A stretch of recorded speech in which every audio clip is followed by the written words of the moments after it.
So how many people here today are going through something? Man, the faces I just saw. Oh, you have no idea. We're all going through something, right? How many people have trials and tribulations? We all have them, and we're all going through them. But when we remember the truth as we come together, that we're one breath away from transformation. We're one breath away from healing. We're one breath away from a different experience. That's how close the presence of God is. That's how close the presence of transformation is. I'd like to begin with a very little-known scripture from the Gnostic Gospels. It's the Gnostic Gospel of Norm, chapter 37. It was removed by the Nicene Council in 325 A.D., but it speaks volumes of our lesson today. Can you all read that up there? Let's say it together. Lo, verily I say unto thee, sometimes thou desirest to retreat to the place prepared for thee, where thy name is remembered, and the multitudes rejoice with exceedingly glad tidings in recognition of the shared handling of trial and tribulation. You might recognize the more modern translation of this ancient scripture. It goes like this. Sometimes you want to go where everybody knows your name. Everybody, and they're always glad you came. You want to be where you can see our troubles are all the same. Come on, Unity. You want to be where everybody knows your name. You know, the work we do here, it's sometimes a little rough around the edges. Sometimes it's perfect and everything in between. But this is the sacred work we do. I know your name. When you come into this space, I know your name. I know your nature. I know the divine essence of you. Beyond your experiences, beyond the difficulties that we all share, I'm able to have the view, and I know you have the same view of me, that there's something deeper going on. There's something more profound going on at the center and the core of you. Do you believe this? All of the sermons and all of the songs and all of the things we do, that is what we do. That's the reason we exist, to remind each other, I know who you are. I don't know who you might be pretending to be, but I know who you are. Sometimes that is smooth, sometimes it's rough, but it is always sacred. Take a breath with me again and exhale. Within this truth and this knowledge and this exhale is the good that we seek. There are so many opinions about how we do church here at Unity North, the good, the bad, and the ugly, what we should do, what we shouldn't do, and we make changes, and then all hell breaks loose, and everybody's got an opinion about it. And sometimes it's rough, sometimes it's smooth, but the reality, it's all sacred. Because the form does not matter as much as the substance, or does it to you? See, we're about the substance, not the form. So many people are concerned about the container that God comes in that they miss the God that's on the inside. The good, the life, the love, all that we're seeking is in the container, and the container really is less important than it is our seeking of it. Content over form. And what is the substance and the content of this community? It is basically, I see you. You see me. The world is dying to be seen right now. Could it be that the simple process of hearing you as you hear me and sharing of a story is the healing that we seek, is the overcoming that we seek? I'm going to say yes. I can give you 10,000 scriptures and read from 10,000 gospels, but the reality is being seen and being heard and being known. I want to go where everybody knows my name when I have forgotten. And you don't have to go to a bar to find that. You can come right through these doors and know that somebody will remind you when you have forgotten. We seek to know each other beyond the external realities, beyond the external tribulations and trials and conditions, by deepening our connection to our stories. Your story, my story, our story. And then what we begin to realize is that which is shareable is bearable. Say that with me. What is shareable becomes bearable. Could that be the portal and the avenue for transformation? We share it and suddenly the burden is lifted because it is shared. We share our story, we share the trials, we share our overcoming, and suddenly the burden is lessened for everybody. That is so vitally important. Virginia Woolf, the great author, once said this, together we say it. In order to make you understand, to give you my life, I must tell you a story. When you come through the doors here, there's a whole bunch of people that want to offer a story of transformation. And we started a series last week where we're going to be telling stories. We have the first one today, and I was just blown away with the number of people that came to me and said, I want to tell my story. I want to tell my story. And I said, I only have five weeks. But we're going to be finding over the next year a way for your story to be the minister and the ministry of this community, because it's equally as important to anything that I have to say. Yes? If you really want to know somebody, don't throw gospels at them and scriptures at them. Get to know their story, the set of circumstances that made them them. Yes? What made you, you? And when we get to know what made them, them, suddenly healing can happen for both of us and for anybody else who happens to be listening. The series title is Our Unfolding Spiritual Narrative, The Power of Story to Heal and Transform. And we set a foundation for the next 5 weeks of communal storytelling. The understanding that the gospel of our lives not only creates a rich and meaningful, intimate environment, but it's the very avenue for spiritual growth, healing, and transformation. Behind every face sitting in this room right now is a gospel, is a scripture, is a story, a living scripture that's still being written by the hand of the divine presence in, through, around, and as all of us. That's what we teach here. It's foundational teaching. A gospel is being written by what you are living right now, what you have lived in the past, what you are living now, and what you will be living in the future. One of the goals of our congregation is to create an environment, a safe environment, where we allow ourselves to be fully seen. We allow ourselves to be fully heard and to be fully known. But is that the whole process to transformation? Is there another step? What do you think? There's a partner to telling a story, and that is sacred listening. It also takes sacred strength to listen, even and when, maybe especially, the story makes us a little uncomfortable, makes us a little bit nervous, because we see ourselves in the story. We feel the pain of the story, the darkness of the story, the difficulty of the story. It takes strength to hold space when someone is telling a story that may challenge you. But that's when we listen only with our ears and not with our soul. Listen with our heart. Spiritual listening is not passive. I want you to feel that and know that. It's bearing witness with compassion, with humility, and the eyes of oneness. Listening is a portal to healing, to transformation, and to oneness. We've been working with this with the lay leader team that's coming to be, that we are more powerful in our listening than we are even in the telling of the story. But we do both here. When we listen to somebody else's story with great reverence, as if we are coming to the altar of the divine itself, we're saying, I see myself and I see the God that lives in your experience. I see the good, the truth, the possibility, the essence that lives in your experience. Sometimes we want to go where everybody knows your name. When we realize that the trial you had is mine. It has a different form, a different shape, but what's important is what's on the inside of the bowl, not on the outside. At Unity North, we do not claim to be perfect. Thank God, because we would have been failing miserably. But we claim to be real. To remember that God does not show up in edited versions of us. God has never shown up as an edited version of you, but as real and honest and transparent narratives of lived life. A container strong enough for vulnerability and soft enough for compassion. A safety that's not about comfort, but it's about reverence. And so for the next 5 weeks, we're going to have interviews up here.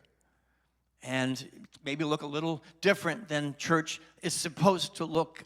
Don't get stuck in the container, but live in the substance. A container strong enough for truth, a substance soft enough for tears, where I hear your story and remember mine, and it's the same story. When I share mine and you share yours and somebody over here listens and hears it and goes, wow, I can feel healing happening. You know, modern science is catching up with what oral spiritual traditions have known for centuries. Sharing our truth in a safe, loving space is profoundly healing. You know that we're wired by design for connection. We're cells within the body of the one essence and power that is God, and we're seeking each other. But we're not seeking a surface level sharing and being, the niceties of passing. We're being called to share at depth and to not apologize for the journey we've been through, but to claim the triumph of what we have been through and what we're living in the current moment. When we speak openly about our experiences, our brain shifts. Science has proved this, from reactive and survival to a regulated, reflective state. I'm going to call that oneness. Telling your story in the presence of love. Everybody here brought love, right? It literally calms the brain and opens up the space for healing. That's only part of the equation. The second part is the listening. When someone listens with an empathetic ear and heart and presence, our bodies begin to mirror that safety, and there is an exchange of energy. It is holy. It is sacred. Triggering the parasympathetic nervous system. That's scientific words. I'm going to call it the avenue of oneness. It helps the body shift out of stress and into healing. They call it the power of safe connection. And it's not always pretty or perfect, but it's real, it's raw, and it's transformative. So what does that mean? It means that sharing of a story is not just comforting, it is biologically reparative. Healing the body, the mind, the spirit, and the heart. In other words, love is medicine. Sharing is medicine.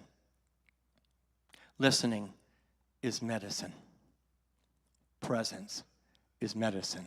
I'm going to invite you to bring all of the medicine of you as I invite our first interview today. I asked her to go first because her story has impacted me in tremendous ways. I consider her a close friend, a longtime member of this community, but will you please welcome the medicine of Veronica Rockwitz to the platform.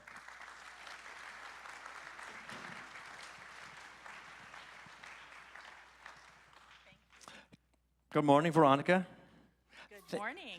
Thank you for having the guts and the courage to go first and to do this great experiment. Tell us just a little bit about who you are. Well, first of all, thank you for having me here and to be able to share my story. My name is Veronica Rockwitz. I'm married to Todd over there. Max and Stella are my kids. You heard Stella sing. We have been coming to Unity North for about 10 years. Michael Burke was a big influence on why we came here. So I'm always grateful for that. Let's see, I retired from a 30-year dental, working in the dental field in 2023. And I'm a yoga teacher, 20 years, and I have just recently become a health and life coach, a certified health and life coach. And I'm so grateful for it because it really aligns with my spiritual path. So I feel like everything is coming into alignment right now. So thank you for having me. So one of the things that we're doing in this series is we're talking about where you were, where you are, how you got there. I'm sure it wasn't just instantaneous. You became a life coach, a yoga instructor, and all these great things, a perfect family. There was a journey that led up to this moment. Can you go back in time and introduce us to the things that you had to deal with on your path of becoming? Yes, so I am actually going to start out the first 2 decades of my life, because I think I had 3 hardships that really kind of brought me on my spiritual path. The first is when I was 7.5 years old. My father killed my mother and left 7 children orphaned. I really don't think there is any way to fully explain what kind of loss that does to a child. Was lived place to place. I think I may have lived in 5 different places before I was, 12. But What were the emotions that you felt? Okay, this first of all, let's put things into perspective. How many of us complain about the hangnails of our life? Father killed a mother, and now I'm going from foster home to foster home to foster home. What were the emotions and the feelings that you had during that time? oh my God, just the feeling of being alone, like I didn't belong, just not safe. Anybody feel that ever in your life? Maybe feeling that today. Yeah. And then in high school, I was sexually assaulted. And when I told my story, when I told people who I trusted, I wasn't believed. And I felt shame. How many here have ever felt shame? Ever felt not listened to or heard? Veronica's story is our story with different circumstances. And then when I was 18, it was just before I graduated from high school, my brother, my protector, my closest sibling, was killed by a drunk driver. And that was devastating. So I had a lot of really big hardships the first 2 decades of my life. But I will say, which is kind of where we're going, I never really wanted to be a victim. And I have always felt something. I've always felt a presence. Call it spirit, call it God. But it was something that really guided me. It gave me comfort when I had none and strength when I needed it most. Can you share what it took to not be a victim when the world would say you have every right to be a victim with these 3 things? What did it take from you in order to not let those things define you? Whew. Well, at age 10 and then again at 17, I asked for help. I asked to seek therapy, work with a social worker, anyone, because there was something in me that needed to come out. Would you say that asking for help is a sacred spiritual practice? Absolutely. Did you know it at the time? I did not.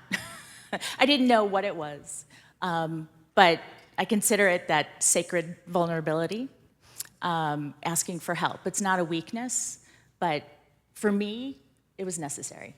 It was really necessary. Where was the help coming from? Was it just one place, several places? No. I mean, I definitely had really good people in my life, but I think therapy was monumental for me. It really gave language to my pain that I was experiencing, but it also reminded me of who I am. So there were times where it was really tough going to therapy because I had to get really honest. And times where I left and I'm like, I'm never coming back. Came back a week later. Because after that reflection, after going to a session, really made me think, like, this is working. This is something that is really giving me the strength that I needed to really move forward. But forgiveness was a really big one. It was really hard. I'm still doing it today, by the way. So can you share honestly about who you had to forgive? I had to forgive my father. Let's stop. Can we stop for a minute? Okay. That's a biggie. And so many people, when we teach forgiveness from this platform, come up and say, you're asking me to forgive the very demon that did XYZ. Can you speak of what it took to find forgiveness for the man who had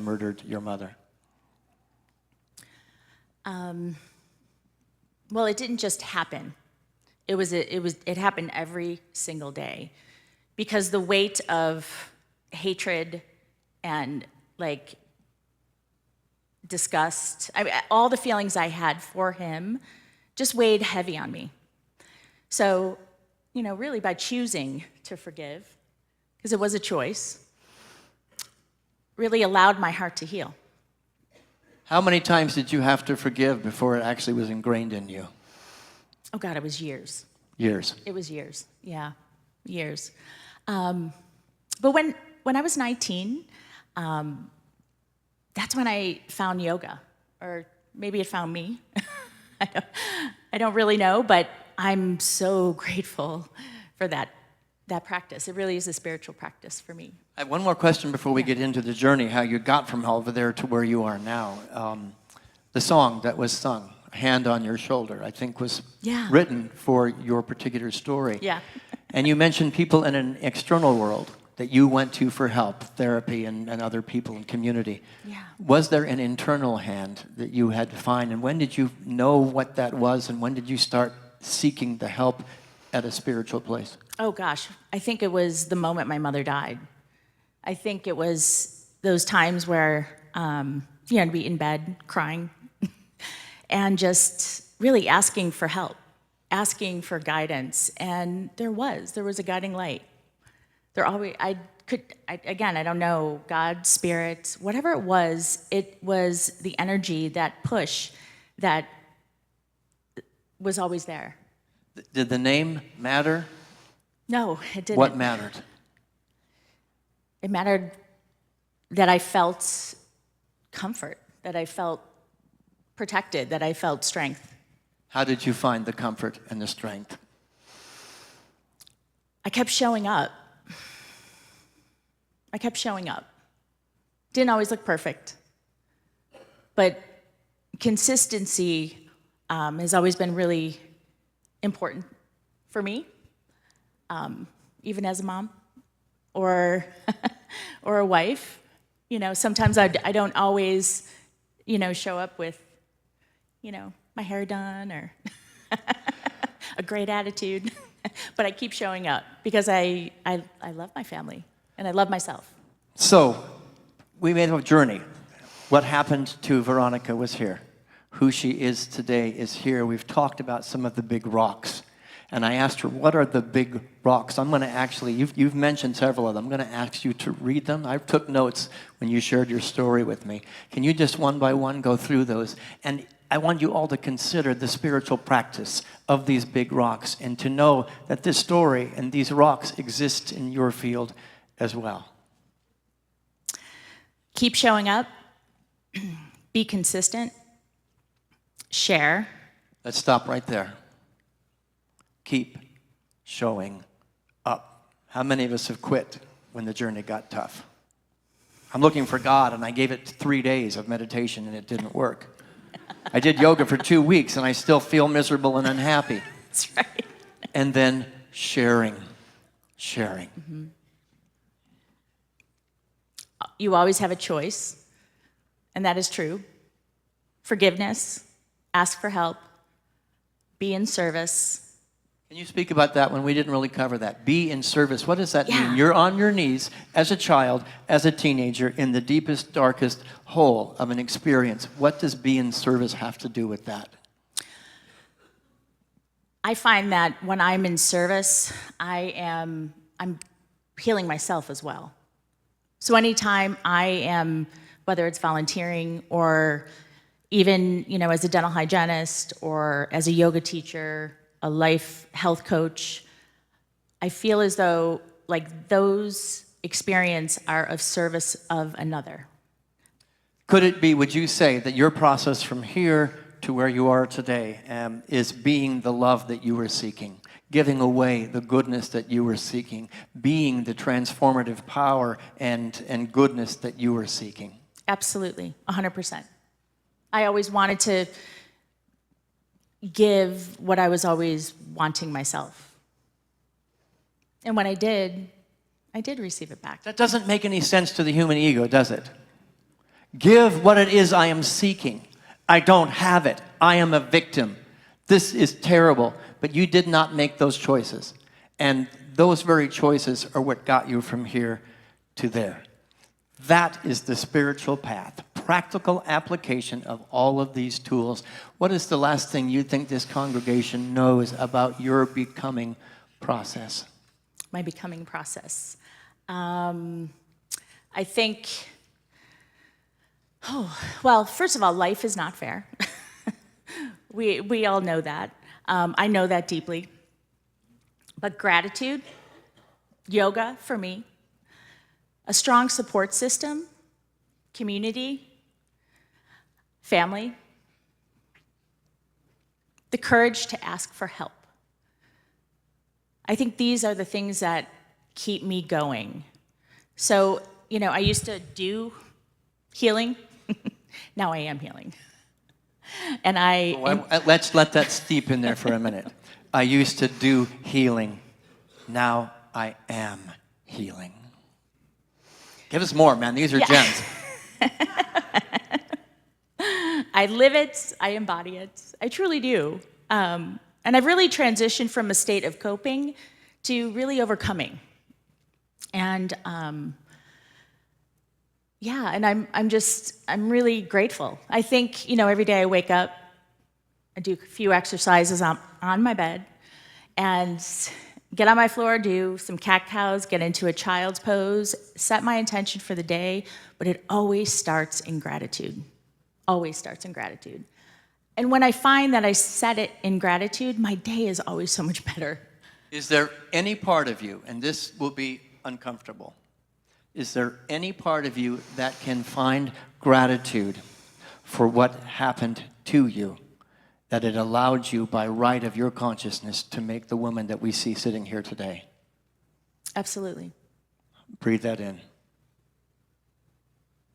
Any last words? Yes. I hope my story resonated with you, or at least one of you. Because, I think it's really important to share. Because that's how we continue to heal. Will you please thank her for having the courage and the strength to be the first story told on here? Thank you, Veronica.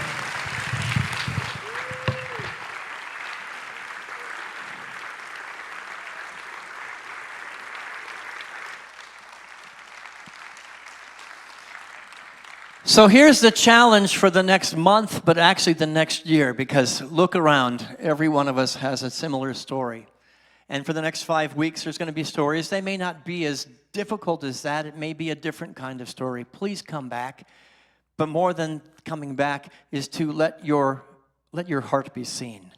Let your experience be seen. Let it be heard, because somebody needs the very story that you have to bring. It is in the telling and the listening that we build a sanctuary of authenticity, a sacred circle of healing. We witness in love, we witness in unity, we witness in faith, and may our stories be bridges, our listening be medicine, and our community be a place where every soul is seen, is heard. Sometimes you want to go where everybody knows your name, and they're always glad you came. You want to be where you can see our troubles are all the same. You want to be where everybody knows your name. And so it is, and so we let it be.